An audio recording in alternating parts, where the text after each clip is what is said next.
Hi friends, let's continue studying the book of John Gray. So, why your mother couldn't what your mother couldn't tell you and your father didn't know.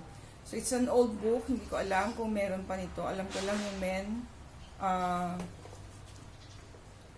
men are from Mars and women are from Venus. Yun na lang yung nakikita ko sa bookstore.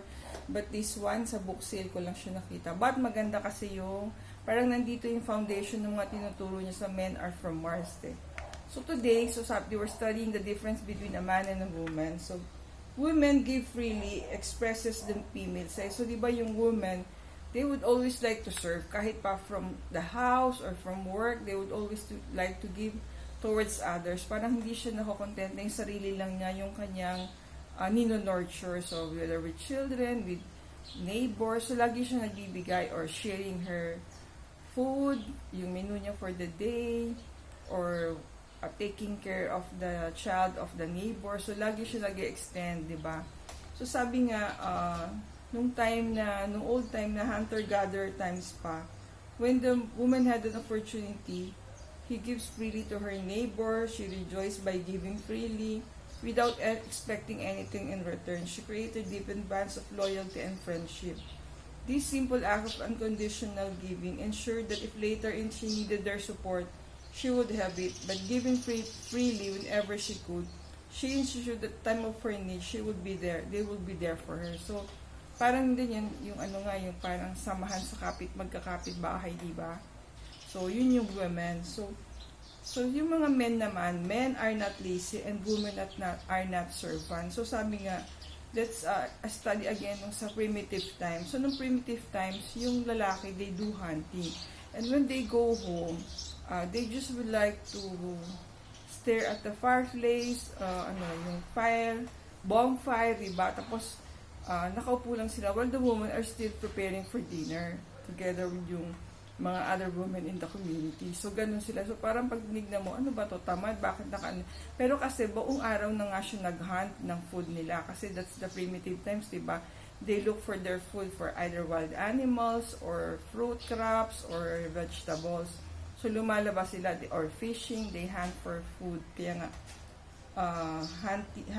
hunter-gatherer times. No? So, hindi ibig sabihin that they are lazy, but they would just like to rest at the end of their day or the hunting time. So, but yung women were happy to continue giving more than they were receiving back from each other. The men sitting by the fire were not lazy, but were enjoying with the stress of their work and wisely making a transition back to family life. So, on the older times, ganun sila. So, siguro right now, kung yung husband nyo, when they get back home, at hindi sila tumutulong sa housework kasi parang in the primitive times, ganun na sila that after their work or gathering or hunting time or yung working ngayon sa office, they would like to rest. Kaya nga may mga tinatawag tayong man cave, di ba? They do billiards or drink a bottle of beer. So parang even in the olden times or the primitive times, ganun na yung men. They would like to relax after a long day work. So men's work and women's work are different. Kasi yung women, di ba, pagdating niya sa bahay, they would just like to still attend to their family. Yung nurturing side nga, or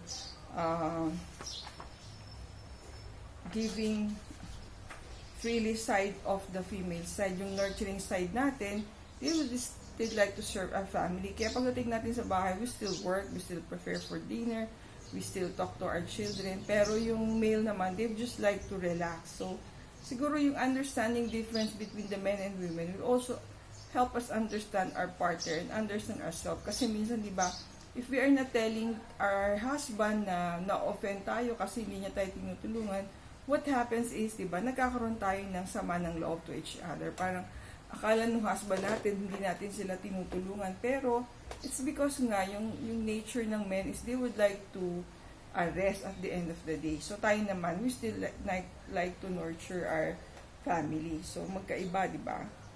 So, understanding these different sides of women and men will enable us to understand and relate with each other well. So, knowing this, hindi na tayo magagalit or sometimes we assume they understand that they have to help us. Pero, yun nga, they would like to retreat to their man cave at the end of the day. Eh tayo nga, we still have that energy, yung nurturing side natin. Thank you for watching. Please subscribe and like the video for more tips on our YP roles and understanding our partners. God bless you all. Please subscribe and like our video.